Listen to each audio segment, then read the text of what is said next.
بیان سننے سے پہلے سب ایک بار درود شریف پڑھ لیں۔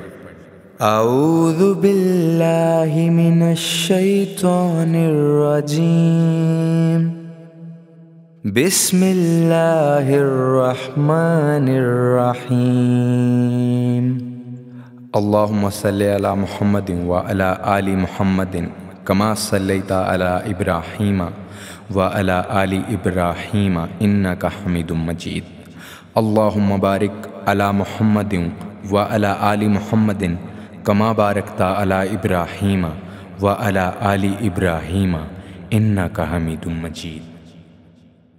آپس میں بڑے رحم دل ہیں۔ تراہم رکعا سجدا یبتغون فضلا من اللہ ورضوانا، فرمایا آپ انہیں رکوع کرتے ہوئے دیکھیں گے، سجدہ کرتے ہوئے دیکھیں گے، اللہ کا فضل اور اس کی رضا تلاش کرتے ہوئے دیکھیں گے۔ اللہ کریم نے جو صفات بیان کی خاص توجہ کے ساتھ اور تھوڑی سی اس کی گہرائی میں ذرا توجہ فرمائیے گا کہ جو ترتیب قرآن پاک نے عطا فرمائی، فرمایا والذین معہ، جو ان کے ساتھ ہیں، ان کی پہلی صفت یہ ہے کہ اشداء علی الکفار، وہ کافروں پہ سخت ہیں۔ پہلی صفت کیا ہے؟ نماز، روزہ، حج، زکوٰۃ۔ اشداء علی الکفار، کہ وہ کافروں پر سخت ہے۔ رحماء بینہم، دوسری صفت یہ کہ وہ آپس میں رحم دل ہیں۔ تراہم رکعا سجدا، پھر آپ انہیں دیکھیں گے رکوع کرتے ہوئے اور سجدہ کرتے ہوئے۔ تو نماز کا ذکر تیسرے نمبر پہ آیا، رکوع سجود کا ذکر۔ ایمان کے بعد جو پہلی بات ارشاد فرمائی وہ ہے اشداء علی الکفار، کہ وہ کافروں پر سخت ہیں، کافروں پر وہ، یہ پہلی صفت ہے اہل ایمان کی۔ اعلیٰ حضرت فاضل بریلوی رحمت اللہ تعالی علیہ ہمیں سبق دیتے ہیں، فرماتے ہیں دشمن احمد پہ شدت کیجئے، دشمن احمد پہ اشداء علی الکفار، دشمن احمد پہ ہلکی پھلکی ان کے ساتھ نفرت نہیں، یہ قرآن مجید کا سبق ہے۔ دشمن احمد پہ شدت کیجئے، ملحدوں سے کیا مربت کیجئے، جو بے دین ہو جائے وہ مربت کے قابل۔ ہمارا عجیب معاملہ ہے، وہ ہمارے بچے کاٹتے ہیں، ہم کہتے ہیں نہیں بات بیٹھ کے کرنی چاہیے۔ وہ ہمارے ٹکڑے کر رہا ہے، خون پی رہا ہے، ہم کہتے ہیں نہیں ٹیبل ٹاک کرنی چاہیے، ہم نے بات کی ہے، سفیر کو بلایا تھا۔ یہ کس قسم کی گفتگو ہے بھائی؟ وہ تیرا خون پی رہا ہے، تو جواب میں کہہ رہا ہے نہیں وہ ہم نے بات کی ہے اقوام متحدہ میں، کل پرسوں بیٹھیں گے آپس میں گفتگو کریں گے، صحیح ہو جائے گا مسئلہ۔ اشداء علی الکفار، اہل ایمان مومن کی پہلی صفت اللہ نے یہ بیان فرمائی کہ وہ کافروں پر وہ سخت ہے۔ پہلی صفت یہ من احب للہ و ابغض للہ و منع للہ و آتا للہ فقد استکمل الایمان، او کما قال صلی اللہ علیہ وسلم۔ حضور نے فرمایا اگر اللہ کی رضا کے لیے محبت کرنا ایمان کا حصہ ہے تو بغض رکھنا بھی ایمان کا حصہ ہے۔ اللہ کی رضا کے لیے بغض رکھنا بھی، یہ جو جذبہ ہے نا کفر کے خلاف، جذبہ یہ ایمان کی بنیاد ہے۔ لوگ کہتے ہیں اسلام محبت سکھاتا ہے، اسلام، بھائی کون کہتا ہے اسلام نفرت سے؟ اسلام سکھاتا ہی محبت ہے، اسلام سکھاتا ہی۔ لیکن میرے بھائی یہ تو بتلاؤ نا صاحب کہ وہ جو جڑی بوٹی فصل کے ساتھ اگاتی ہے اس کا رنگ ہرا نہیں ہوتا، وہ چہچہاتی لہلہاتی نہیں، کاٹتے کیوں ہو پکڑ کے اسے؟ دوائی ڈال کے مارتے کیوں ہو؟ اس لیے کہ باقی فصل کو تباہ نہ کرے، باقی فصل کو نقصان۔ کافر پر جب تو سختی کرتا ہے تو اس کا مطلب یہ ہوتا ہے کہ وہ پھر دوبارہ ظلم نہیں کرتا، وہ زیادتی۔ ہماری کافر کے حق میں نرمی ہے۔ سعودی گورنمنٹ کا مراسلہ آیا، انہوں نے کہا جناب ہمیں شکوہ ہے پاکستانی حاجیوں سے کہ حجنے جب جاتی ہیں تو یہ برقع نہیں پہنتی، نقاب نہیں اوڑھتی۔ یہ باقاعدہ مراسلہ ان کی وزارت حج نے پاکستانی، مجھے چونکہ موقع ملتا رہتا ہے حج ٹریننگ پہ جانے کا، تو ہمیں وہ پڑھاتے ہیں، کہتے ہیں جی یہ آپ دیکھ لیں، باقاعدہ مراسلہ آیا. بڑی کھل کے بات کر رہا ہوں ذمہ داری سے. یہ جناب پاکستان کی جو بیبیاں یہاں حج کرنے آتی ہیں وہ بازاروں میں بغیر نقاب کے پھرتی ہیں. وہ کھجوریں خریدنے چاہتی ہیں تو بغیر نقاب کے، خوشبو لینے جاتی ہیں تو بغیر نقاب کے، لہذا انہیں پردہ کراؤ. اگر کوئی بی بی بغیر پردے کے آئی، چلے ایام حج میں تو احرام کی حالت میں تو ہم قبول کر لیں گے، لیکن اگر اس کے علاوہ آئی تو ہو سکتا ہے ڈیبورٹ کر دی جائے. باقاعدہ مراسلہ. عام غریب ملک کی، پاکستان کی، انڈونیشیا کی، سوڈان کی بی بی بغیر پردے کے نہیں جا سکتی، پر ٹرمپ کی بی بی بغیر پردے کے سعودی عرب جا سکتی ہے. ہوں تسی چپ کر گئے ہو نا، ویڈیو میری پہ بندی ہے، تہاڈی نہیں. فکر نہ کریں، میں سچی بات کر رہا ہوں، سچی بات اور کھری کر رہا ہوں ذمہ داری سے. او بھائی، اس کی بی بی پر کوئی پابندی نہیں، کوئی پابندی نہیں. وہاں تم نے تلواریں پکڑ کے رقص کر لیا، وہاں سب جائز تھا. اب تمہیں وہ کدھر گیا متوا جو بھاگ کے آتا ہے کہ گنبد کی طرف منہ نہ کرو؟ وہ کدھر گئے لوگ جو کہتے ہیں جناب دیکھو جی وہ مقدس پاک لوگ ہیں، خبردار ان کی بات نہ کرنا؟ کلیجہ روتا ہے، دل خون کے آنسو روتا ہے. اتنا بڑا حج کا اجتماع ہوا ہے، تمہیں کوئی توفیق نہیں تھی تو وہاں کہنا تھا اس کو، حج پڑھانے والے کو، خطبہ دینے والے کو، کہ برما کے لیے دعائی کر دے. کہنا تھا اسے فلسطین کے لیے. بھائی میں جو رونا رو رہا ہوں ذمہ داری سے رو رہا ہوں. خدا را سمجھو، جب تم نے، تمہاری اپنی بات آتی ہے تو 34 ملکوں کا اتحاد اکٹھا ہو جاتا ہے، اور جب امت کی بات آئے پھر کوئی پرواہ نہیں. میرے رسول پاک صلی اللہ علیہ وسلم نے جو دین دیا اس کی پہلی شرط یہ ہے اشداء علل، بولیے اشداء علل کافر پر سختی کرنا پہلا حصہ ایمان کا. رحماء بینہم تو دوسرا نمبر ہے، یہ دوسرا ہے. تمہاری سختی صرف اس کے خلاف ہے جو تمہارے مفادات کو ٹھیس پہنچائے، جو تمہاری سنے نا. حضرت سیدنا فاروق اعظم رضی اللہ، میں تفصیل سے بات کروں گا اگلے جمعے جناب فاروق اعظم کے احوال پر. حضرت عمر فاروق رضی اللہ تعالیٰ عنہ بدر کے میدان میں جب نکلے نا، بدر میں، تو حضرت عمر سے حضور نے تجویز مانگی. فرمایا صف بندی کیسے کریں، کس طرح لڑنا ہے؟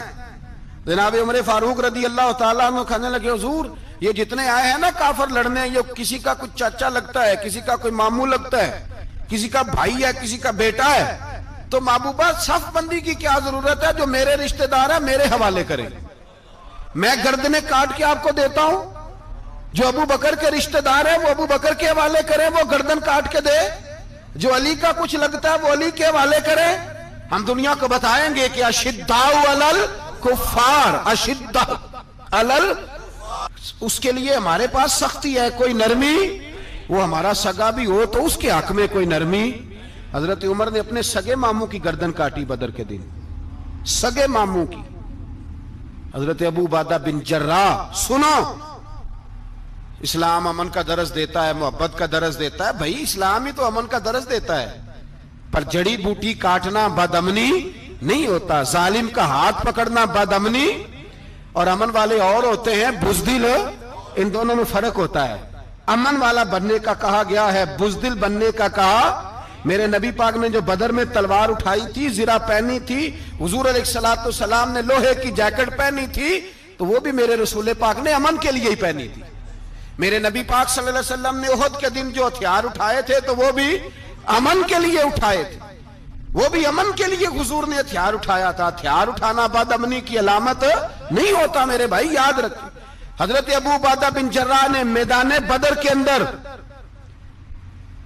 جب جنگ کا تبل بجا، حالات بگڑے، جناب ابو عبیدہ بن جراح کہتے ہیں تاریخ نے ایک عجیب موڑ پہ مجھے لا کے کھڑا کیا. آپ فرماتے ہیں میرے لیے اللہ نے جو آزمائش رکھی وہ سب سے بڑی رکھی. فرمانے لگے جب میں میدان میں نکلا تو کافروں نے میرے سامنے جس کو لا کے کھڑا کیا وہ میرا سگا باپ تھا. اور فرماتے ہیں اب مشکل بن گئی. عشق تیاگ دوویں ایک برابر، تے عشق دا سیک ودھیرا، اگ تے ساڑے ککھ تے کانے، تے عشق ساڑے تن میرا، تے اگ دا دارو می تے پانی، کوئی دسے ہیں عشق دا دارو کیڑا، بلے شاہ اتھے کچھ بھی نہیں بچدا جتھے عشق حوران دا ڈیرا. فرمانے لگے اب میرے لیے سامنے باپ ادھر بیٹا. آپ فرماتے ہیں دو رستے تھے, باپ بچاؤں یا رسول اللہ کا دین بچاؤں. ایک منٹ تھا فیصلہ کرنے کے لیے کہ ابا بچے گا یا دین بچے گا, کفر بچے گا یا اسلام بچے گا. فرماتے ہیں میں نے منٹ پورا نہیں سوچا, میں نے تلوار اٹھائی, باپ کی گردن کاٹ کے گرائی اور رسول اللہ کا دین بچا لیا.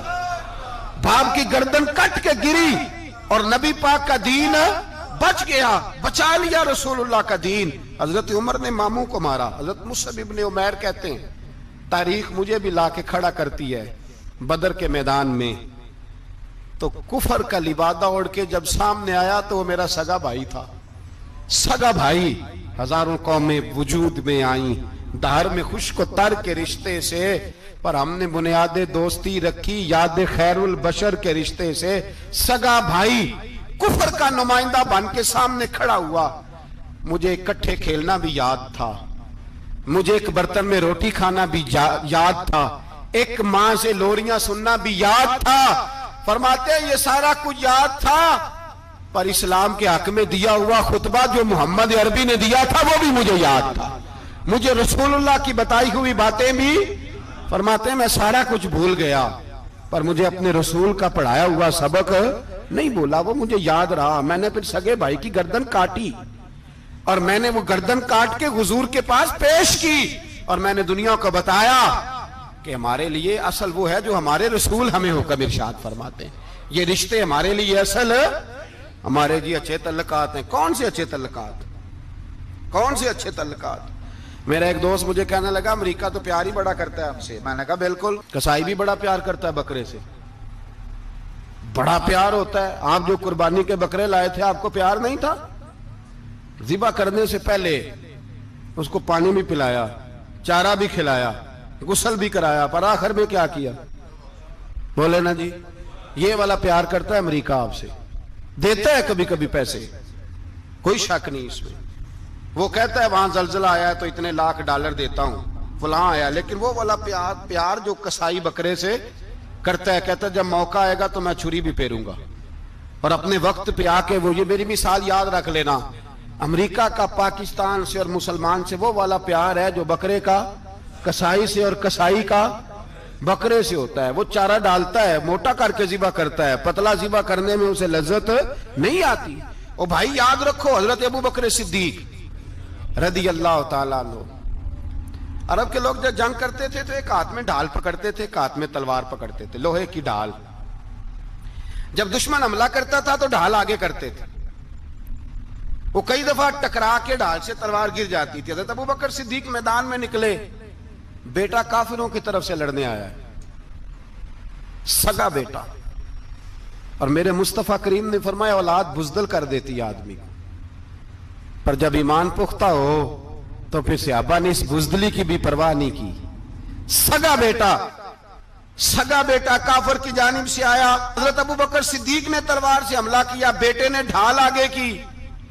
جب صاحبزادے نے ڈھال آگے کی نا تو حضرت ابو بکر کی تلوار لوہے کی ڈھال سے ٹکرائی, تلوار گر گئی. اب حضرت ابو بکر نے ہتے ہو گئے, صاحبزادے نے اٹھائی تلوار. کہتا جب میں مارنے لگا تو خیال آیا گھر تو میرا اجڑے گا نا, باپ تو میرا ہی ہے نا.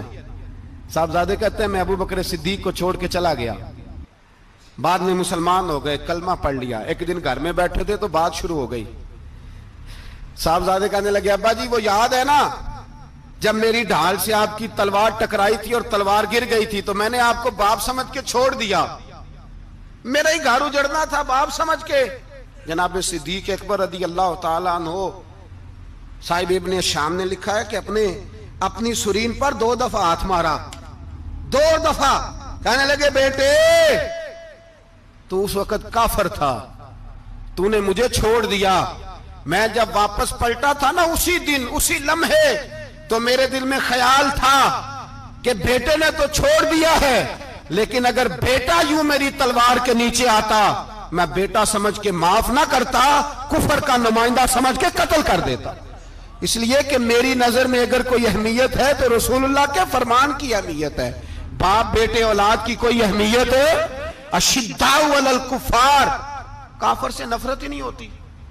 یہاں تو موج لگ گئی ہے ایک عام نوجوان سے لے کے عام آدمی سے وزیر اعظم تک کی سوچ یہ ہے کہ رہائش امریکہ میں ہونی چاہیے, لندن میں ہونا چاہیے, بس یہی سوچ ہے. اب تو اللہ تبارک و تعالیٰ معاف کرے جس کے پاس پاسپورٹ ہے لندن کا, یورپ کا, وہ سمجھتا پتہ نہیں میں کون سی بلا ہوں. چھوڑو, کس چکر میں پڑ گئے ہو, کس طرف نکل گئے ہو. صدر صاحب امریکہ کے صدر کے ساتھ فوٹو کھچاتے ہیں تو وہ 2 فٹ اونچا ہو جاتے ہیں. بس کرو یار, یہ کمزور لوگوں کی علامت ہے, کمزور لوگوں کی. حضرت عمر فاروق رضی اللہ, مجھے پلٹ کے یاد آتے ہیں سیدنا فاروق اعظم. حضرت فاروق اعظم رضی اللہ تعالیٰ عنہ سے عیسائی بادشاہ نے کہا میں ملنا چاہتا ہوں. آپ فرمانے لگے ٹائم نہیں, جو تجھے ملنا ہے وہ مدینے کے غریبوں کو نہ ملوں گا, وہ رسول اللہ کے نوکروں کو نہیں ملوں گا. تجھے مل کے کیا کرنا ہے؟ میں انہیں ملوں گا جن کے لبوں پہ رسول اللہ کا درود جاری ہے, جو مصطفیٰ سے پیار کرتے ہیں. مجھے تجھ سے ملنے کی کوئی ضرورت. ہمارے ہاں وہ نفرت نہیں کفر کے لیے جو مسلمان کے دل میں ہونی چاہیے, وہ مزاج ہی نہیں ہمارا, وہ شعور ہی نہیں. ہم جب بھی اتحاد کرتے ہیں کافر سے اتحاد کر کے اپنے ہی بھائی کو مارنے لگتے ہیں. وہ جی لڑائی ہو رہی تھی, بھائی کا بھائی سے اختلاف نہیں ہوتا گھر کے اندر, پھر وہ دشمنوں کو بلا کے لاتا ہے کہ میرے بھائی کو مارو. ایسا ہوا ہے کبھی؟ اگر آپس میں اسلامی ممالک کا اختلاف ہے بھی تو کافر کو لاؤ گے مارنے کے لیے, کافر کو لاؤ گے. اور یہاں ایک آدمی قید ہوا تھا امریکہ کا, پوری دنیا کو مصیبت پڑ گئی تھی. سمجھ آ رہی ہے؟ نام لینے کی ضرورت تو نہیں, بات کی سمجھ آ گئی آپ حضرات. ایک آدمی قید ہوا تھا اور انسانی حقوق کی تنظیمیں اور ہمارے اپنے اندر سے بڑے بڑے, میں روشن خیال نہیں, میں روغن خیال کہتا ہوں ان لوگوں, بڑے بڑے روغن خیال اٹھ کے کھڑے ہو گئے, جی انسانی حقوق کی بات کرو, جی ایسے ہو گیا, جی ویسے ہو گیا. لے گئے بندہ چھڑا کے. یہاں روز خون کی ندیاں بہتی ہیں. اقوام متحدہ جس سے مسلمان بھیک مانگتے پھرتے ہیں کہ مسلمانوں پہ مظالم بند کراؤ, اقوام متحدہ نے کہہ دیا کہ دنیا کی مظلوم ترین اقلیت کا نام برما کے مسلمان ہے. اقوام متحدہ نے رپورٹ دے دی, پھر مر نہیں گئے سارے اسلامی حکمران؟ شرم اور غیرت کے ساتھ کسی گھڑے میں دفن نہیں ہو گئے؟ تمہیں للکار کے انہوں نے کہا کہ یہ سب سے مظلوم ہے, ان کا کچھ کرو. چند دن پہلے یہاں ننکانہ صاحب بے سانیوں نے جلوس نکال کے کہا مسلمانوں شرم کرو, ان کی مدد کرو. پوپ بول پڑا, پوپ ایسانیوں کہا کہ مسلمانوں کہاں ہو, کدھر ہو تم, ان کی مدد کرو, نکلو, ظلم ہو رہا ہے. پوری دنیا چیخی. آپ کے ملک میں آ کے امریکہ ڈرون حملے کر جائے تو آپ کی وزارت داخلہ کو بعد میں ہوش آتا ہو, ہمیں تو پتہ نہیں چلا, ہم تو سوئے ہوئے تھے, وہ حملہ کر گیا. اور عالمی قوانین کی مخالفت کر کے برما کی حکومت کہتی ہے کسی صحافی کو بھی ہم اندر نہیں جانے دیں گے, ہمارا ذاتی معاملہ ہے. ایسے بے شرم لوگوں کو اپنا نمائندہ بناتے ہو, جنہیں ہوش تک نہیں اس بات کی. ہم نے کلمہ پڑھا ہوا ہے نبی پاک صلی اللہ علیہ وسلم کا, میرے رسول پاک سید عالم نور مجسم صلی اللہ علیہ وسلم نے جو لوگ تیار فرمائے. نیند تو نہیں آ رہی آپ حضرات؟ نبی پاک نے جو لوگ تیار فرمائے, حضرت کعب بن مالک رضی اللہ تعالیٰ, حضور نے فرمایا چلو تبوک پہ میرے ساتھ, سارے چلو, سب تیار ہو گئے. حضرت کعب بن مالک فرماتے ہیں مجھے گھوڑا بڑا دوڑانا آتا تھا, نیزہ بڑا چلانا آتا تھا, تلوار کا میں بڑا دھنی تھا, میں مالدار بھی تھا, میرے پاس بڑی وسائل تھے. حضور چلے گئے تو میں نے, یہ بخاری ہے, فرماتے ہیں میں نے سوچا کہ میں چلا جاؤں گا, کل میں گھوڑا دوڑاؤں گا, میں نے پیچھے پہنچ جانا, پرسوں چلا جاؤں گا, ترسوں بس سستی ہو گئی, نہ جا سکا. فرماتے ہیں وقت بیت گیا, حضور چلے گئے, آج جاتا ہوں کل چاہتا ہوں, اسی میں حالات سارے گزر گئے, حتیٰ کہ اللہ کے رسول واپس آ گئے. فرماتے ہیں کچھ بوڑھے تھے جو نہ جا سکے, اور کچھ منافق تھے جو حضور کے ساتھ جہاد پہ نہ جا سکے. آپ فرماتے ہیں میں جوان بھی تھا, تیر انداز بھی تھا, اور دنیا عرب سارا جانتا تھا کہ مالدار بھی ہے, اللہ تعالیٰ کی دی ہوئی بڑی نعمتیں تھے, میں نہ گیا, اور ہو غلطی گئی, سستی گئی. فرماتے حضور مدینے میں آئے, جب مسجد نبوی میں بیٹھے تو منافق آ کے بہانے کرنے لگے. کوئی کہنے لگا بچی بڑی بیمار تھی, کوئی کہنے لگا حضور کل ہی صحیح ہوا ہوں. فرماتے مجھے بھی پتا تھا, اور پتا مصطفیٰ کو بھی تھا جھوٹ بول رہے, حضور کو پتا تھا, پر وہ بہانے کرتے حضور قبول کرتے، میں چلو جاؤ. کہا فرماتے ایک منٹ کے لیے مجھے بھی وسوسہ آیا کہ کوئی بہانہ نہ کر دوں، لیکن پھر میں نے سوچا بہانہ کس کے سامنے کروں جسے اللہ تبارک و تعالیٰ نے نبوت کی آنکھ عطا فرمائی ہوئی ہے، اس محبوب کے سامنے بہانہ. اس خیال آیا مسلمان نیک و بد پہچان جاتے ہیں، محمد آدمی کے دل کی باتیں جان جاتے ہیں، کدھر بہانہ کروں، حضور کو تو سارا پتہ ہے. فرماتے میں گیا، حضور نے پوچھا کیوں نہیں آئے، اور پوچھا بھی مسکرا کے، کیوں نہیں آیا، مسکرا کے پوچھا. فرماتے میں نے سچ سچ بولا. میں نے کہا یا رسول اللہ سستی ہو گئی، حضور غلطی ہو گئی. جو بہانے لگا رہے تھے ان کو آزادی مل گئی، اور مکتب عشق کا دستور نرالا دیکھا، اس کو چھٹی نہ ملی جس نے سبق یاد کیا. فرماتے ہیں ان کو چھٹی مل گئی. میں نے کہا حضور غلطی ہو گئی، تو نبی پاک نے فرمایا اس سے کوئی بندہ کلام نہ کرے، خبردار میرے ساتھ بھی گفتگو نہ کرنا. حضرت کعب بن مالک فرماتے ہیں میرا چچا زاد بھائی، خالہ زاد بھائی سارے رہتے تھے، میں کسی کو سلام لیتا تو کوئی جواب بھی نہیں دیتا تھا. فرماتے ہیں میں مسجد میں نماز پڑھنے آتا، پر صحابہ کرام کو حضور نے منع کر دیا تو مدینے کی گلیاں بھی ناآشنا ہو گئیں. فرماتے ہیں مجھے یوں لگتا تھا کہ مدینے کے در و دیوار بھی مجھ سے کلام نہیں کرتے. میں وہاں دعا منگیا کرو سنگیو کتے مرشد نہ رس جاوے، اے جنہاں دے پیر رس جاندے او جیوندے ہی مرے رہندے. کہا اس طرح لگا کہ جیسے حالات بگڑ گئے سارے میرے حق میں.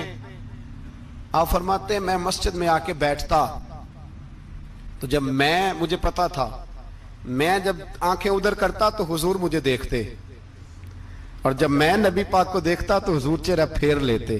بول پڑے خواجہ غلام فرید صاحب، کہنے لگے میں ویکھاں تے میرا یار نہ ویکھے، جے میں نام ویکھاں تے او ویکھے. ایڈے نصیب کتھوں تتڑی دے او میرے وچ ویکھن دے ویکھے. غلام فریدہ او بوے یار دے مریے، پامیں ویکھے یا نہ ویکھے. آپ فرماتے میں سید عالم صلی اللہ علیہ وسلم کو دیکھتا تو حضور رخ انور پھیر لیتے. حضرت کعب بن مالک رضی اللہ تعالیٰ عنہ فرماتے ہیں کہ حضور کا حکم آیا کہ بیوی کو علیحدہ کر دو. بار پہلے کوئی نہیں بات کرتا، اب کہا بیوی کو علیحدہ کر دو. تو میں نے کہا حضور طلاق دے دوں؟ فرمایا نہیں میکے بھیج دو، طلاق نہیں دینی. فرماتے ہیں بال بچہ بھی چلا گیا، نہ گھر میں کوئی نہ باہر کوئی، تنے تنہا.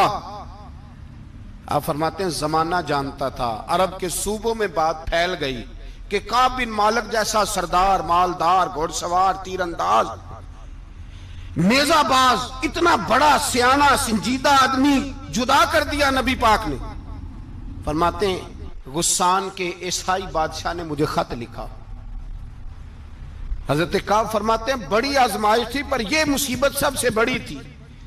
غسان کے عیسائی بادشاہ نے خط لکھا، اس کا آدمی مجھے ڈھونڈتا پھرتا مدینے میں، میں ملا تو خط اس نے مجھے دیا. خط میں یہ نہیں لکھا تھا کہ کافر ہو جاؤ معاذ اللہ، یہ نہیں لکھا تھا عیسائی ہو جاؤ. اس نے خط میں لکھا کہ کعب ہم نے سنا ہے تمہارے نبی نے تمہیں چھوڑ دیا ہے، ناراض ہو گئے. تم تو اس قابل تھے کہ صوبے کے گورنر بنائے جاتے، تم تو بڑے عہدے کے قابل تھے، تمہاری تو شہرت ہے سارے علاقوں میں، تم آ جاؤ ہمارے پاس، ہم تمہیں بہت بڑا عہدہ دے دیں گے. حضرت کعب بن مالک فرماتے ہیں اب میری چیخیں نکلی، اب میں تڑپ کے رویا. میں نے وہ اس کا خط پکڑا اور جلتے ہوئے تنور میں ڈالا اور مسجد نبی میں سر سجدے میں رکھ کے میں نے کہا اے اللہ میرا ایمان اتنا ہی مشکوک ہو گیا ہے کہ کافر کہتے ہیں میں ان کے ساتھ مل جاؤں گا. اے اللہ میرا ایمان اتنا کافر سمجھنے لگے ہیں کہ میں مسلمانوں کو چھوڑ کے ان سے اتحاد کروں گا. یہاں لوگ کہتے ہیں ہم نے پریشر کے لیے ان کو ساتھ ملایا ہے، ہم نے پریشر کے لیے کافر سے سمجھوتا کرو گے، اپنے بھائی پر ظلم کرنے کے لیے بے ایمانوں کے ساتھ دوستی کرو گے. حضرت کعب بن مالک فرماتے ہیں میں نے تندور میں ڈالا، میں تڑپ کے رویا. میں نے کہا اے اللہ میرا اتنا امتحان نہ لے کہ کافر سوچنے لگے کہ میں اسے سمجھوتا کروں گا. اے اللہ مہربانی فرما اتنا امتحان نہ لے. روتے روتے گھر گیا، سحری تک روتا رہا. ایک آدمی دوڑا آیا، کہنے لگا کعب جلدی چل، حضرت جبریل آ گئے ہیں، اللہ نے تیری توبہ قبول فرما لی ہے، رسول پاک نے تجھے یاد فرمایا ہے، چل آ جا. حضرت کعب بن مالک فرماتے ہیں میں قدموں میں گرا اور میں نے کہا محبوبہ میرا سارا ہی مال لے لے، حضور میری ساری صلاحیتیں لے لیں، رکھ لیں سارا کچھ، مجھے وہ مال نہیں چاہیے جو آپ کے دروازے سے دور کر دے. حضور وہ دولتیں میرے کس کام کی جو آپ کے دروازے سے دور کر دے. بے نور بے چراغ جو محفل ہو پھونک دو, اعظم بلا سے اپنی وہ ہستی ہی کیوں نہ ہو, جو چیز اس کی راہ میں حائل ہو پھونک دو. حضرت کعب بن مالک رضی اللہ تعالیٰ عنہ نے ایک منٹ کے لیے بھی کافر سے سمجھوتا کرنا پسند نہ کیا. جبھی تو اللہ نے توبہ حضرت جبریل کے ذریعے نازل فرمائی. میرے بھائی یہاں منٹ پہ سمجھوتا ہے, منٹ پہ بڑا رولا ڈالتے ہم, بڑا شور ہے چائنا کی دوستی, چائنا کی دوستی. چائنا جیسے کہے برما کی حکومت ویسے کرتی ہے. اس کا اثر اور رسوخ ہے ان کا. آپ نے کیوں نہیں ان سے کہا کہ ان کو منع کریں؟ میں چائنا کی بات نہیں چھیڑنا چاہتا, ورنہ میں اس پر بھی کچھ باتیں عرض کروں کہ وہ جو آپ کے ان ساتھ ان کی دوستی ہے اس کا پس منظر کیا ہے. یہ تو چائنا میں بسنے والوں سے پوچھو نا, جہاں مسجد بنانا بڑا مشکل ہے, جہاں نماز پڑھنا روزہ رکھنا بڑا مشکل ہے.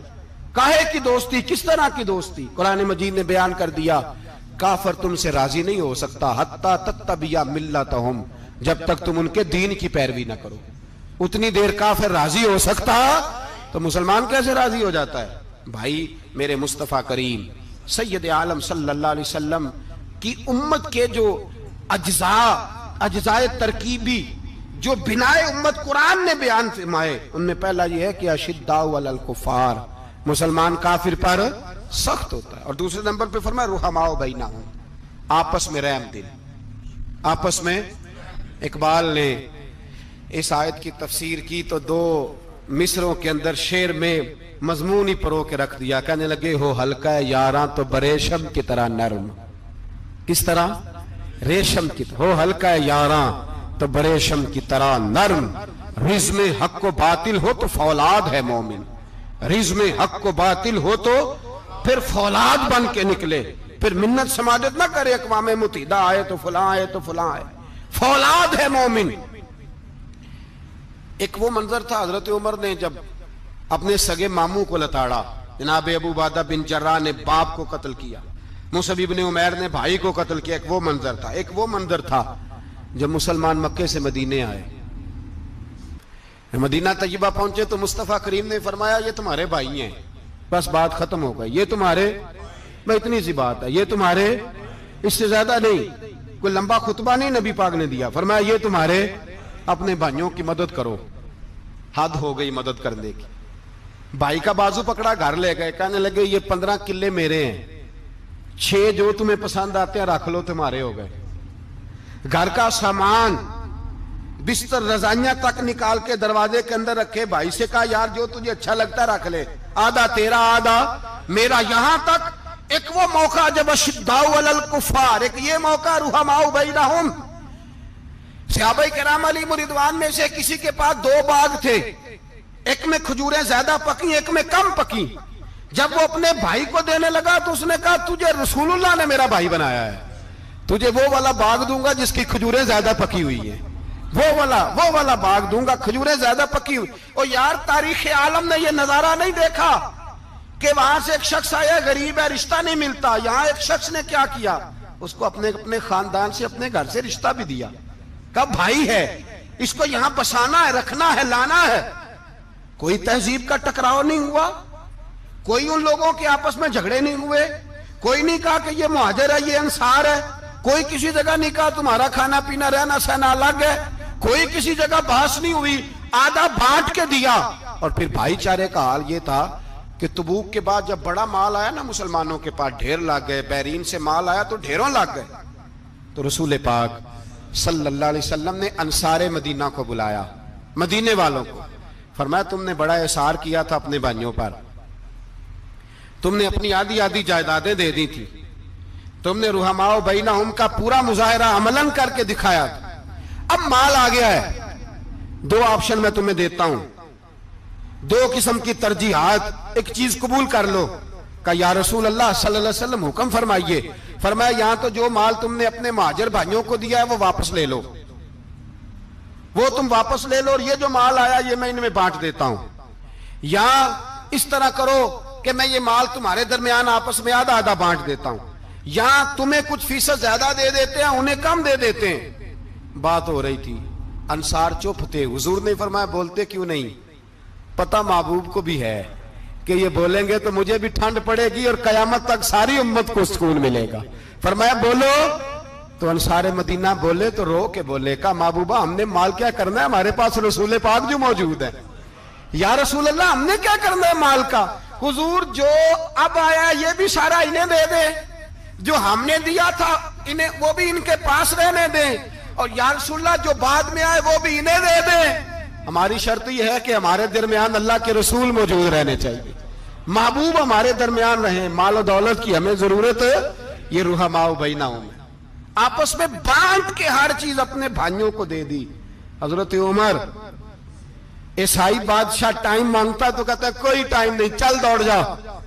ملک شام جاتے ہیں, جب فتح ہوتے ہیں حضرت سعد بن ابی وقاص بلاتے ہیں, شام جاتے ہیں تو حضرت عمر کہتے ہیں شام آئے ہیں یار, سب سے پہلا کام یہ کر بلال کا تو پتہ کر. یہاں سنا ہے بلال حبشی کا مکان بھی کہیں نیڑے نیڑے ہے, پتہ تو کر. حضرت بلال حبشی حضرت سیدنا سعد کہنے لگے حضور بلا نہ لیں. فرمایا نہیں, وہ مصطفیٰ کا غلام ہے تو میرا تو امام ہے, میں گھر ملنے جاؤں گا. گھر رحماء بینہم, کالے رنگ کے حبشی غلام سیدنا بلال حبشی کو ملنے گھر گئے, اور جناب عمر جا کے بیٹھک میں انتظار کرنے لگے, گویا ڈرائنگ روم میں بیٹھے انتظار ہونے لگا. جناب سیدنا بلال آئے تو حضرت عمر اٹھ کے کھڑے ہوئے. ملک شام کے لوگوں نے یہ منظر عجیب دیکھا کہ جناب عمر فاروق ایک حبشی کے لیے کھڑے ہوئے, اور جب کھڑے ہوئے تو حضرت بلال کہنے لگے عمر بیٹھ جاؤ, یہ کیا کر رہے ہو؟ تو حضرت سیدنا عمر رو پڑے, کہنے لگے بلال تو حبشی پہلے تھا, جب سے رسول اللہ کا غلام بنا ہے ساری امت کا امام بن گیا, ساری امت کا تو امام بن گیا ہے جب سے تو نبی پاک صلی اللہ تعالی علیہ وسلم کا غلام بنا. بھائی یاد رکھیں, جب اشداء علی الکفار کی بات تھی تو اپنے سگے قتل ہو گئے, اور جب رحماء بینہم کی بات تھی تو پھر یہ نہیں دیکھا یہ حبشی ہے. توجہ ہے میری بات پر؟ جاگ رہے نا آپ لوگ؟ ادھر دیکھیں, پھر یہ نہیں دیکھا کہ یہ حبشی ہے, یہ رومی ہے, یہ کون ہے, پھر یہ دیکھا کہ یہ رسول اللہ کا غلام ہے صلی اللہ ہو. ہمارے ہاں تو نفرتیں پھیل گئی ہیں, وہ بس کرو جی بنگالیوں سے جان چھڑاؤ, وہ بس کرو جی فلانے سے, وہ بس کر یار, رہن سہن اپنا اپنا ہوتا ہے, لیکن مسلمان جس طرح کا بھی ہو اس کے ساتھ نفرت کرنے کی اجازت نہیں ہے. پہلی بات اشداء علی الکفار, دوسری بات رحماء بین. اب تیسری بات ہے تراہم رکعا سجدا یبتغون فضلا من اللہ ورضوانا. میں نے جو شروع میں بات کی تھی نا کہ اگر خانہ کعبہ میں 40-50 لاکھ حاجی مل کے دعائی مانگ لیتا, دعائی مانگ لیتا مل کے, تو کمال ہو جاتا.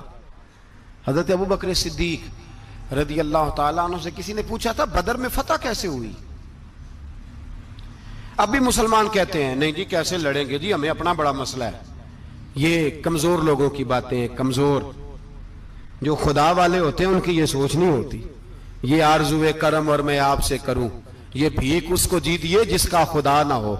یہ کمزور لوگ ہیں جو کہتے ہیں نہیں کیسے ہوگا, کس طرح ہوگا, جن کو پتا ہو کہ ہماری غیبی طاقت ہے. ہماری حضرت ابو بکر صدیق رضی اللہ تعالیٰ پوچھا جناب بدر میں کیسے جیت گئے؟ تلواریں زیادہ تھی, نیزے زیادہ تھے, یا آپ کو جاسوسی زیادہ تھی, پتہ زیادہ تھا کہ یوں قابو آئیں گے کافر؟ تو ابو بکر صدیق فرمانے لگے نہ نیزوں سے جیتے نہ تلواروں سے جیتے, ہم جو بدر میں جیتے ہیں تو مصطفیٰ کی نمازوں سے جیتے ہیں. ہمیں جو بدر میں کامیابی ملی تو رسول اللہ کی دعاؤں کی برکت سے ملی. فرمانے لگے کافر ساری رات شرابیں پیتے رہے, ساری رات وہ ناچ گانے میں مصروف رہے, اور میں حضور کے خیمے میں موجود تھا, نبی پاک ساری رات نماز پڑھتے رہے, ساری رات حضور نماز پڑھتے رہے, ساری رات اللہ سے دعا کرتے رہے. فرمایا صبح جو کامیابی ملی تو یہ مصطفیٰ کی نمازوں کی برکت سے ملی. ایک بزرگ کی میں بات سن رہا تھا, وہ کہہ رہے تھے اب نمازیں عبادتیں ریاضتیں بعد میں کرنا, پہلے جہاد کرو. کہہ رہے تھے اب نکل کر خانقاہوں سے ادا کا رسم شبیری, عبادتیں ریاضتیں تلاوتیں درود بعد میں ہوگا, پہلے جہاد. تو میں نے کہا صاحب عبادتیں تلاوتیں درود ہو کہاں رہا ہے, پہلے وہ جگہ تو بتائیں. خانقاہوں پہ تو عرس ہو رہا ہے, سال کے بعد ڈھول لگ رہا ہے. وہ جو زمانہ تھا نا کہ خانقاہ شریف پہ شام تک قرآن مجید ختم ہوگا, فجر کے بعد 50,000 درود پڑھا جائے گا, وہاں لوگ آئے ہیں تو وہاں ذکر کرتے کرتے لوگ اس قدر مست ہوئے کہ انہیں ہوش ہی نہیں کہاں کہ کہاں گئے. وہ تو دور ختم ہو گیا. اب کہاں ہے خانقاہ میں؟ اب تو نظر نیاز رہ گئی، ختم شریف رہ گیا، عرس پاک رہ گیا، باقی تو معاملہ ختم ہے. وہ کہاں گیا معاملہ سارا؟ بھائی دعائیں التجائیں. شہاب الدین غوری سے پوچھا جناب فتح کیسے ہوئی؟ کہنے لگے خواجہ معین الدین اجمیری کی دعاؤں کی برکت سے. فرماتے ہیں بابا دعا مانگتا تھا، ہم جہاد کرتے تھے، اللہ کامیابی دے دیتا تھا. بھائی وہ عبادت، وہ ریاضت، وہ مسلمان جو رات کو اپنے رب کو منا لیا کرتا تھا، وہ اپنی عبادت کے زور پر اللہ تبارک و تعالیٰ کی بارگاہ میں آہو زاری. حضور نے فرمایا الدعاء صلاح المومن، دعا مومن کا ہتھیار ہے. دعا مومن کا، بول کے بتانا ہے، دعا مومن کا. فرمایا مومن یہ ہتھیار چلا سکتا ہے، یہ ہتھیار کافر کے پاس موجود ہے. حضرت زید بن حارثہ رضی اللہ تعالیٰ عنہ کو نہ پکڑ کے کچھ کافر ان کو پکڑ کے لے گئے تو ایک درخت کے ساتھ باندھ لیا. کہنے لگے تمہیں قتل کریں گے، حضور کے صحابی ہیں رضی اللہ تعالیٰ. جب کافر آپ کو قتل کرنے لگا نا تو انہوں نے درخت کے ساتھ اچھی طریقے سے ٹانگیں باندھ لی، ہاتھ باندھ لیے، گردن باندھ لی. کہنے لگا بلا اپنے رب کو. تو حضرت زید رضی اللہ تعالیٰ عنہ فرمانے لگے میں تو شہید ہونے کو تیار تھا، لیکن تو نے آزمانے کا پروگرام بنایا تو ٹھیک ہے، میں پھر بلانے لگا ہوں اپنے رب کی مدد کو. اے اللہ مدد فرما. اس نے اتنی دیر میں تلوار نیام سے نکال لی. اے اللہ مدد فرما. اس نے جب تک دونوں ہاتھوں میں تلوار سونت لی. اے اللہ مدد فرما. جب تیسری بار آپ نے یہ کہا تو اس نے تلوار اٹھائی، کہا اللہ مدد فرما. حضرت زید رضی اللہ تعالیٰ عنہ کہتے ہیں جب چوتھی بار میری زبان سے لفظ نکلے، کافر کے ہاتھ میں تلوار تھی پر گردن بھی اس کی کٹ کے نیچے گر گئی، کہ گردن کٹ کے اسی وقت نیچے گری. مجھے کسی نے کھولا، نہ مارنے والا نظر آیا، نہ گردن کاٹنے والا نظر آیا، نہ مجھے کھولنے والا. تو میں نے کہا آنے والے تو بتا تو سوئی تو کون ہے؟ تو کہنے لگے میں جبریل امین ہوں، میں جبریل امین ہوں، میں جبریل. مجھے دشمنوں نہ چھیڑو، میرا ہے کوئی جہاں میں. مجھے دشمنوں نہ چھیڑو، میرا ہے کوئی جہاں میں ابھی پکار لوں گا، نہیں دور ہے مدینہ. کہا جب تو نے، حضرت جبریل کہنے لگے جب تو نے پہلی دفعہ کہا نا اللہ مدد فرما تو میں سدرۃ المنتہا پہ تھا، مجھے حکم ہوا جبریل دیر نہ کرنا. فرماتے ہیں جب دوسری دفعہ تو نے کہا نا اللہ مدد فرما تو میں 7ویں آسمان پہ تھا، اور جب تیسری دفعہ کہا مدد فرما تو میں پہلے آسمان پہ تھا. اور فرمایا جب تو نے کہا چوتھی دفعہ اللہ مدد فرما تو میں تیرے سرانے کھڑا تھا، میں تیرے سرانے. تو بھائی اب تو اجتماعی دعا بھی نہیں رہی ہماری، اب تو یہ والا سوتا بھی. اکبر الآبادی نے کہا تھا مصیبت میں بھی اب یاد خدا ہم کو نہیں آتی، دعا منہ سے نہ نکلی جیبوں سے عرضیاں نکلی. اب بھی ہم کہتے ہیں کریں گے بات، سفیر کو بلائیں گے، ہم نے کہا ہے اس کو تو مان جائے گا وہ آپ کی بات. وہ بچے کاٹ رہا ہے تو اس کو گھر بلا رہا ہے. ابھی تک ایک اتنا سا سٹینڈ کہ ان کا جو دفتر ہے سفارت خانہ وہ بند کر دیا جائے، اتنی بھی توفیق نہیں ہوئی. کہتے ہیں ٹھیک ہے شور شروع ہو رہا ہے بس چپ کر دیں گے سارے. خدا را خواب غفلت سے اٹھو، بیداری حاصل کرو. اور کچھ نہیں ہو سکتا تو کھول کے دعا تو مانگو ان کے لیے دعا تو مانگو. اللہ بڑا کریم ہے، وہ جب مدد کرنے پہ آتا ہے تو پھر بڑے بڑے کافروں کے مقابلے میں اپنے بندوں کی مدد فرماتا ہے. اور میں یہ پیغام دینا چاہتا ہوں عالم کفر کو بھی، یاد رکھیں رب کریم جب مدد کرنے پہ آئے تو اکیلے حضرت ابراہیم اور ایک طرف پوری ملت ہو تو اللہ اپنے خلیل کو بچا لیا کرتا ہے. رب کریم کی رحمت کاملہ جب فیصلہ کر لیتی ہے تو پھر نمرود جیسے سپر پاور طاقت کو رب کریم مچھر سے مروا دیا کرتا ہے. اللہ تبارک و تعالی، یہ تو مسلمان کا دعا والا سوتا ہی، وہ نکل کر خانقاہوں سے ادا کر رسم شبیری. یہ تو تب ہوگا جب خانقاہ کے اندر کوئی ذکر فکر عبادت ہو رہی ہو، اور جب وہاں حال ہی کوئی نہیں، وہاں تو رقص و سرور ہے، وہاں تو بات جھوٹی تعریفیں ہیں. ہر آدمی نے ایک بندہ ساتھ رکھا ہوا ہے تعریفیں کرنے کرانے والا، تو معاملہ ہی اور ہو گیا ہے. میرے بھائی عبادت کی لذت حضرت سیدنا عمر فاروق، سب بولیے رضی اللہ تعالی. حضرت عمر فاروق رضی اللہ تعالیٰ عنہ کا مبارک زمانہ ہے. حضرت عمر نے فوج بھیجی ایران کے حکمران کے ساتھ جہاد کرنے. ایران کے بادشاہ نے 2 عیسائی جاسوس بھیجے. کہنے لگا ذرا پتہ تو کرو مسلمانوں کا رات کا طریقہ کیا ہے, میں صف بندی کراتا ہوں. وہ ساری رات صف بندی کراتا رہا. 2 جاسوس آئے مسلمانوں کی معلومات کرنے. معلومات کر کے جب واپس گئے تو حضرت عمر فاروق رضی اللہ تعالیٰ عنہ کے سپاہیوں کو دیکھا, غور سے پلٹے. تو بادشاہ کہنے لگا کیا حال دیکھ کے آئے ہو؟ کہنے لگا سارے مسلح پہ بیٹھے ہوئے, جتنے گھنٹے ہم وہاں رہے ہیں مجاہدین مسلح پہ رہے ہیں. یوں لگتا ہے جیسے ان کا دنیا داری سے کوئی تعلق. اور کہنے لگے بادشاہ کوئی ایسی طاقت ہے جس کو وہ بلا رہے تھے, کوئی ایسی قوت ہے جس کو وہ پکار رہے تھے. ہمیں بھی وہاں کھڑے ہو کے محسوس ہوتا تھا کہ ہاں کوئی ہے جو آ جائے گا ان کی مدد کے لیے, کوئی ہے جو پہنچے گا ان کی مدد کرے گا.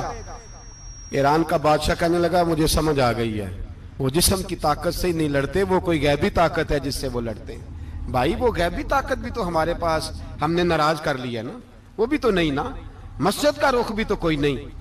اور میں نے پچھلے جمعے بھی کہا تھا, پھر کہتا ہوں, وہن ہو گیا امت کو. نبی پاک نے فرمایا امت کو وہ کیا ہے, دنیا سے محبت ہو گئی ہے, موت سے کراہت ہو گئی ہے, وہن ہے.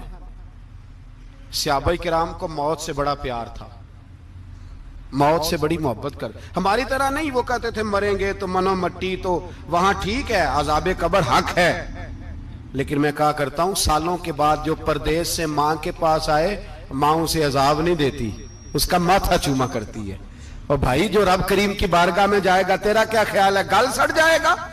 مدینے والے حبیب نے فرمایا قبر المومن روضۃ من ریاض الجنہ. فرمایا میرا مومن جب قبر میں جاتا ہے تو اللہ جنت کے سارے دروازے کھول لیتا ہے, وہ تو اللہ کی رحمت میں پہنچتا ہے. کون کہتا ہے مومن مر گئے, وہ تو قید سے چھوٹے اپنے گھر گئے. کون کہتا ہے قبر میں عذاب ہے تو صرف عذاب ہی ہے, ہاں مجرم کو سزا ملے گی, لیکن مومن ہمیشہ جہنم میں, وہ بالآخر جنت میں جائے گا, بالآخر جنت میں جائے گا. اور کسی درویش نے بات کی, وہ کر کے چلے گئے, بر کمال ہی کر گئے. کہنے لگے دوزخ میں تو کیا, میرا سایہ نہ جائے گا, کیونکہ رسول پاک سے دیکھا نہ جائے گا. نبی پاک سید عالم علیہ السلام کے غلام تو دیکھو نا, ساری زندگی عمر فاروق بخاری پڑھو تو صحیح, ساری زندگی عمر ہر نماز کے بعد کہتے تھے اللہم ارزقنا شہادت فی سبیلک, اللہ بسترے پہ موت نہ دینا, موت مجھے شہادت کی دینا. حضرت سیدنا مولا علی شیر خدا کرم اللہ تعالیٰ وجہ الکریم ساری زندگی کہتے رہے اللہ علی نے میدان میں عمر گزاری ہے, اسے شہادت کی موت عطا فرما. او بھائی یہ تو شہادتیں مانگنے والے. حضرت امام حسین میدان کربلا میں کھڑے تھے, شمر کہنے لگا حسین تیری چاروں جانب موت ہے, تو آپ فرمانے لگے تجھے ابھی ہمارا پتہ ہی نہیں, موت سے تو ہمارا پیار چلتا ہے. اور فرمایا یہ شہادت تو ہمارا پیچھا کرتی ہے, پہنچ جاتی ہے جہاں ہم ہوتے ہیں, موت سے ڈر آ رہا ہے. مسلمان کا مرنے کو دل نہیں کرتا, ورنہ وہ اتنی بڑی کوٹھی میں کون رہے گا. مرنے کو دل اس لیے نہیں کرتا کہ وہ جو 6 کروڑ 10 کروڑ ڈالر لوٹ کے رکھے, مر گئے تو کھائے گا کون. وہ فقیر فاقہ مست تھے, ان کا گھر ہی کوئی نہیں تھا, ان کے بینک بیلنس ہی کوئی نہیں تھے. وہ کہتے تھے گھر ہمارا ہے وہ جو ہمارے رب نے تیار کیا ہوا ہے, ہمارا بینک بیلنس ہے وہ جو ہمیں جنت میں جا کے ملے گا. ان کا تو یہ کھاتا ہی کوئی نہیں تھا, اس لیے وہ شہادت کی. حضرت عمر بن جموع رضی اللہ تعالیٰ عنہ میدان احد میں 4 بیٹے لے کے آئے. کتنے بیٹے بول کے بتائے؟ 4 بیٹے لے کے عمر بن جموع آئے, اور خود ایک ٹانگ سے لنگڑے سے آپ بھی ہیں, ٹانگ چھوٹی ہے. حضور کے سامنے کھڑے ہوئے کہا محبوبہ میرے 4 ہی تھے, میں 4 لے آیا ہوں, قبول کر لے. تو حضور نے فرمایا تو کیوں تلوار اوڑے آیا ہے, یہ تو نے کیوں گلے میں اسلحہ ڈالا ہوا ہے؟ کہا یا رسول اللہ میں نے بھی تو جانا ہے نا. تو حضور نے فرمایا 4 بیٹے جو ہیں. تو حضرت عمر بن جموع نے بات کی, صحابہ کہتے ہیں ہم لبوں سے مسکرا رہے تھے, آنکھوں سے رو رہے تھے. کیا عجیب انداز ہے. حضور نے فرمایا عمر 4 بیٹے جو آ گئے تو تو رہنے دے. تو حضرت عمر رو پڑے, کہنے لگے محبوبہ کیا لنگڑے جنت میں نہیں جائیں گے؟ کیا حضور میں لنگڑا ہوں تو میرے لیے جنت کوئی نہیں؟ میرے حبیب پاک سید عالم صلی اللہ علیہ وسلم نے فرمایا عمر تو ضرور جنت میں جائے گا. کہا محبوبہ پھر بچے بعد میں جائیں گے, میں پہلے میدان میں جاؤں گا. ایک بی بی 4 بیٹے لے کے آئی احد میں. کہا محبوبہ کل کمائی تھی میں لے آئی ہوں, میرے پاس کوئی اور شے ہوتی تو میں بچا کے نہ رکھتی, بیٹے دے کے نا حاضری لگوا کے تو واپس دروازے پہ لے گئی تو حضرت سیدنا عبداللہ ابن عمر فرماتے ہیں بی بی بول رہی تھی تو میرا جذبہ جہاد بڑھ رہا تھا، اپنے بیٹوں کو کہنے لگی میں تمہیں حضور کے پاس چھوڑ کے جا رہی ہوں، جب تم میدان میں گرو گے تو میں تمہیں دیکھنے آؤں گی، دیکھنا تمہاری پشت پہ کوئی زخم نظر نہ آئے، جتنے تیر کھانے ہوئے سینے پہ کھانا، جتنے تلواروں کے نیزوں کے زخم برداشت کرنے ہوئے یہاں کھانا، پشت پہ زخم نظر نہ آئے۔ حضرت عبداللہ ابن عمر فرماتے ہو بی بی کی گفتگو میرا جذبہ جہاد بڑھا رہی تھی۔ ایک بی بی 3 سال کا 4 سال کا بیٹا لیے رو رہی ہے، احد کا دن ہے، سہیلیاں پوچھتی ہیں تو کیوں روتی ہے؟ وہ کہتی ہے دیکھو میرا خاوند بھی بدر میں شہید ہو گیا، بھائی اور باپ بھی، دل کرتا ہے کوئی جوان بیٹا ہوتا تو آج مصطفیٰ کے ساتھ اسے ہی بھیج دیتی، کوئی جوان میرے پاس ہے ہی 3 سال کا تو کیا کروں، 3-4 سال کا بچہ کیا کرے گا؟ پتہ نہیں کیا دلیل آئی، اچانک اٹھی، بیٹے کو سینے سے لگایا، کپڑا ڈالا، مسجد نبوی پہنچ گئی۔ حضرت بلال کہتے ہیں مجھے ملی، کہنے لگی بلال مجھے پتہ ہے حضور تیاری کرا رہے ہیں جنگ کی، پر 2 منٹ اگر میری ملاقات ہو جائے۔ بلال حبشی کہنے لگے حضور ہم ایک بی بی ضد کر رہی ہے۔ حضور باہر آئے، کہنے لگی حضور میں فلاں کی بیٹی، فلاں کی بہن، فلاں کی بیوہ ہوں، میں نے بدر میں 3 شہید دیے ہیں، اب میرے پاس یہ 3 سال کا لال ہی بچا ہے، بڑا فخر ہے میرا، لوگ مجھے شہید کی بیوہ، شہید کی بیٹی، شہید کی بہن کرتے، دل کرتا ہے شہید کی اماں بھی کہیں جاؤں تو میرا بیٹا لے لیں۔ سیدنا بلال کہتے ہیں حضور مسکرائے، کہنے لگے یہ 3 سال کا نونہال کیا کرے گا؟ کہتے ہیں اماں کا عجیب جذبہ ہے۔ کہنے لگی محبوبہ سنا ہے اسلحہ بھی تھوڑا ہی ہے، ڈھالیں زیادہ کوئی نہیں، میرا بیٹا ساتھ رکھ لیں، جب آپ کی طرف کوئی تیر آیا نا تو میرا بیٹا ڈھال کے تو اس کو ڈھال بنا کے آگے کر دینا۔ محبوبہ ڈھال تو بن ہی سکتا ہے نا۔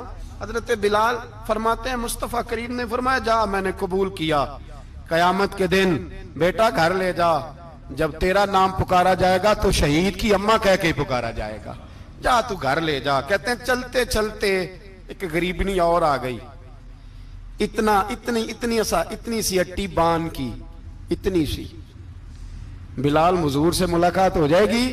نبی پاک آ گئے، کہا محبوبہ یہ غلبہ اسلام میں میرا بھی حصہ ڈال لے۔ حضور نے فرمایا یہ کیا ہے؟ کہنے لگے حضور خامن فوت ہو گیا، اولاد اللہ نے بے نیازی سے دی نہیں، سویرے چرخہ کاٹ کے رزق حلال کھاتی ہوں، میرے پاس نا یہ اتنا سا بان ہے، ایک گھوڑے کی لگام بن جائے گی، محبوبہ حصہ تو ڈال جائے گا نا دین کے لیے، میری قبولیت ہو جائے گی۔ میرے حبیب نے ہاتھ اٹھائے اور دعا مانگی، کہے اللہ جتنا تو میدان کے مجاہدوں کو اجر عطا فرمائے اتنا اس غریبنی کو بھی عطا فرمانا، اتنا اسے بھی دینا۔ بھائی یہ جذبے تھے، یہ رنگ تھا امت مسلمہ کا، اس لیے کافر گھر میں بیٹھ کے کانپا کرتا تھا۔ اب اسے پتہ ہے یہ اے سی والی کار سے نہیں نکل سکتے، اسے پتہ ہے کہ ہم نے انہیں بوتل پہ لگا دیا ہے، اب یہ پیپسی مرینڈا اور یہ پی کے کھانے کے ساتھ تو یہ مست رہتے ہیں، اب یہ نہیں نکل سکتے گھر سے، ہم نے انہیں ان چیزوں پہ لگایا ہے جو ان کے وجود کو کھوکھلا کر رہی، اب کیسے میدان میں نکلیں گے؟ وہ اس لیے نہیں ڈرتا کہ وہ تیری آسائشوں، تیری زندگی میں آنے والی سہولتوں سے آشنا ہے، موت بستر پہ بھی آ جاتی ہے، لیکن جس کو میدان میں آتی ہے وہ ساری زندگی زندہ رہتا ہے، وہ ساری زندگی زندہ رہتا ہے۔ بھائی مرنا تو ہے، لیکن اگر زندگی دین کے کام آئے گی تو امر ہو جاؤ گے، بچ جاؤ گے۔ ہمیں رنگ دیا ہے قرآن پاک نے، محمد الرسول اللہ والذین معہ اشداء علی الکفار رحماء بینہم۔